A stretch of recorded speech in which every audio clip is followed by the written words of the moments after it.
interview with Mr. Harry Turner on November 16, 2009 at the Mt.Mariah Baptist Church in Commerce, Texas.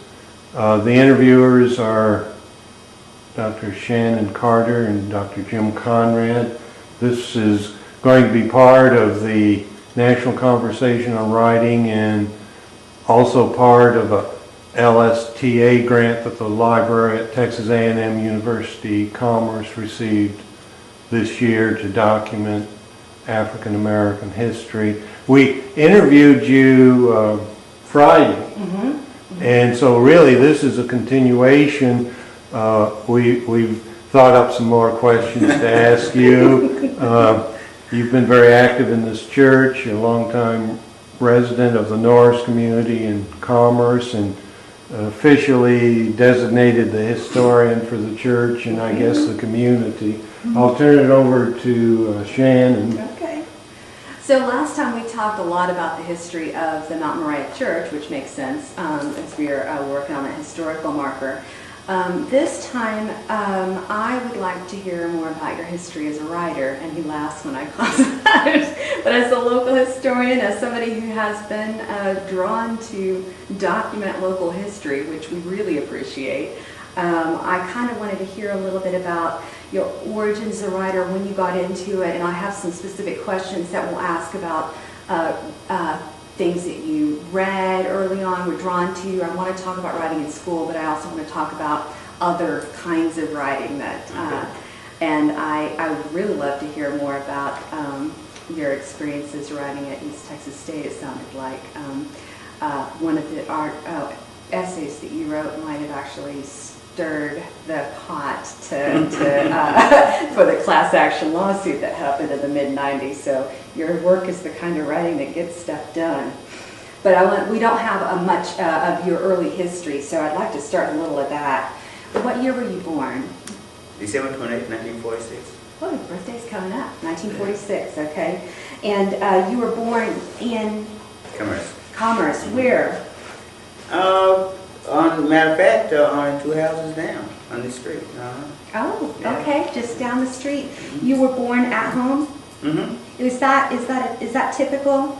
It was for that particular time. Yeah, it was a time of midwives, and this was a poor community, and it wasn't uncommon for children to be born at home during those days.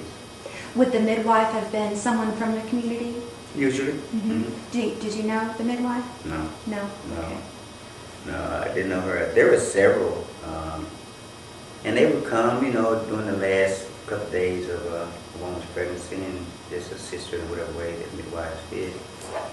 But that was it. And she was up and out, back to work the next day. But you were born here. You lived here for a little bit before moving away. What did your parents do?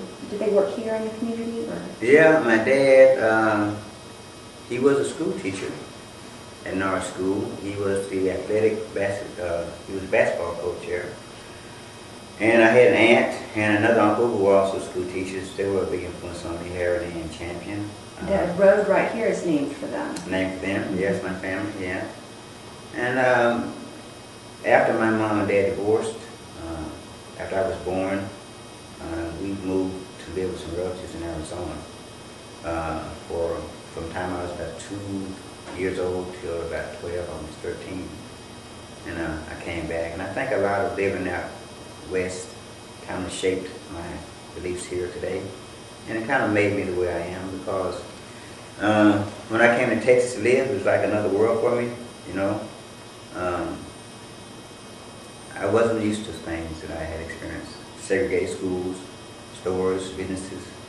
It wasn't that way at that time, so it was a culture shock, yeah. So there was a sense of unfairness that maybe people who grew up here didn't necessarily experience? No, people who grew up here were not, because they didn't have that outside exposure. That's what they were used to, so they simply accepted it as being that's the way it is.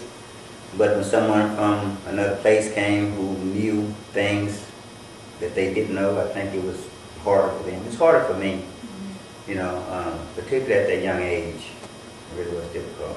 For about, I guess, a year, because I was so used to just freely going and doing lots of things. So it was different. Of course, I want to hear the story again when you first learned of the fact that you couldn't just go anywhere and do anything you wanted. Do you want to tell that story again?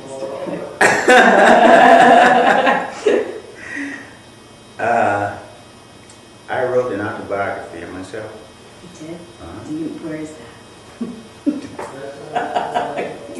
Is that in your collection? I would go and get it for you if you promise me that you won't just, it's kind of, yeah. I'll just read it. It's called The Life and Times of a Fallen Hero. And it tells my story from conception until probably my 30s or 40s. Everything I went through, my marriage, my kids, my schooling. It tells it from a person. I didn't write it in terms of me. I kind of wrote it as if I was writing about somebody else, but it wasn't. Mm-hmm. So like that. What drew you to write that? It was during one of my dark days. I think I was battling some demons from within. I was feeling, because my dad and mom and everybody had such high expectations for me, and because I had felt that I didn't meet that expectation for them because of things that I had done, and I would just, I would sit back one day and looked at my life in retrospect and said, man, I should be university as a doctor, or over here as a professor, or something else than what I'm doing, And it just kind of shook me. And so I sat down and I just wrote it out. Most times I write stuff, I have to write it right then. I just can't write it before it starts. It may take me like 2 days. I sit on my computer, just go, until I'm finished. Very seldom do I just write something and come back 2 or 3 days later. I have done that, but most times, if it's just going to be 3 or 4 pages, it's 3 or 4 pages right then. Okay. And you wrote this then in your mid-30s or somewhere in the This autobiography of mine? Mm-hmm. May have been, I don't know, maybe, no, it could have been 30s, probably my 40s. Mm-hmm. Yeah. So you're writing this just to kind of reflect and... Yeah, kind of reflect back on myself. It is 2 works. Life and Time of a Fallen Hero Volume 1, and also Life and Time of a Fallen Hero Volume 2. Mm-hmm. Marvelous. I can't wait to see that.